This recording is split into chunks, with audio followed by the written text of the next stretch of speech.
Hi everyone, Wednesday morning. আজকে সকালবেলা ব্রেকফাস্টে আমি খেয়েছি হচ্ছে মিস্টার নুডলস। দেন আমি চলে গেছিলাম রেডি হয়ে পড়াতে।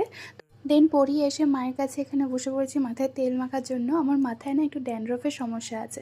তো তোমাদের যাদের এই সমস্যাটা আছে তোমরা এটা ব্যবহার করতে পারো। একটুখানি নারকেল তেলের মধ্যে লেবুর রস আর কর্পূর দিয়ে মাথায় মেখে নিতে হবে। দেন দেখো এই পোকাটার এত আওয়াজ না, হঠাৎ করে দেখে ভয় পেয়ে গেছিলাম।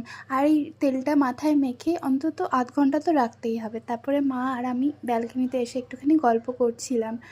আর চলো আজকে আমাদের ব্যালকনির ফুলগুলো তোমাদের সাথে শেয়ার করি। এই দেখো এই জবা ফুলটা কত বড় হয়েছে। আর নিজেদের বারান্দায় এত সুন্দর ফুল ফুটে থাকতে দেখলে না ভীষণ মনটা ভালো লাগে। তো এখানে বাবা বাজার থেকে মাছ নিয়ে চলে এসেছে। চলো দেখি বাবা কি মাছ এনেছে। আজকে বাবা নিয়ে এসেছে পাবদা মাছ। আমার তো ভীষণ ভালো লাগে পাবদা মাছ খেতে। তো মা এখানে রান্না বসে দিয়েছে আর আমি এসেছি একটুখানি মাকে হেল্প করতে আর মায়ের সাথে একটু গল্প করতে। আর এই দেখো এই পাবদা মাছ এত ফাটে না, মা ওখানে ভাজতে বসে দূরে সরে গেছে। চলো এখানে আধ ঘন্টা হয়ে গেছে, এবার যাই শ্যাম্পু করে আসি। তো শ্যাম্পু ট্যাম্পু করে স্নান টান করে নিয়েছি। এই তেলটা তোমরা ব্যবহার করতে পারো, ভীষণ ভালো। দেন আমি স্নান করে পুজো করে নিলাম। আর আজকে লাঞ্চের মেনুতে কী আছে চলো সেটাই শেয়ার করি। এখানে আছে পালং শাকের চচ্চড়ি, দেন আছে ডাল, আলু ভাজা আর এই পাবদা মাছের ঝাল।